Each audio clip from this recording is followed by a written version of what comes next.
Huli kamang pagtangay ng isang lalaki sa motorsiklo ng isang delivery rider sa Tondo, Maynila. May unang balita si Jomar Apresto.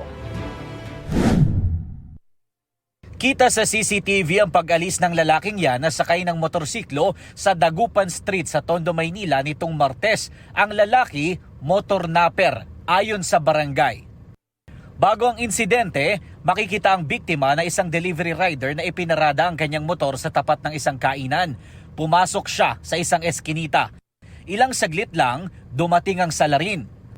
Sa CCTV ng katabing restaurant, makikita ang lalaki na bumalik habang tinatanaw ang motorsiklo. Tinapatan na niya ang motor ng biktima. Sinakyan niya ito at mabilis na umalis.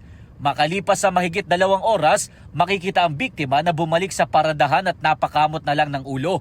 Ayon sa rider, nakalimutan niyang tanggalin ang susi sa motor bago ito iwan. Nung kinapako ko kasi yung lagayan ko, wala pa yung susi. Dito kami talaga nagpapark mga taga rito.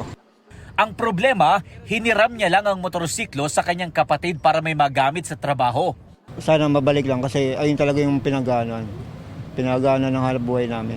Pare-parehas naman tayong nahihirapan sa buhay. Sana lumaban na lang kayo ng parehas. Yung pinagparkingan niya po roon, kahit sino po pwedeng magparking kasi kainan po yung loob. Nung nalaman namin na eto na yung may-ari, nag-report sa amin. Ayon sa barangay, nakikipag-ugnayan na rin sila sa iba't ibang barangay na posibleng nakakakilala sa salarin.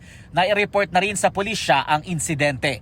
Patuloy ang follow-up operation ng otoridad para mahuli ang lalaki na tumangay sa motor ng biktima. Ito ang unang balita, Jomer Apresto para sa GMA Integrated News.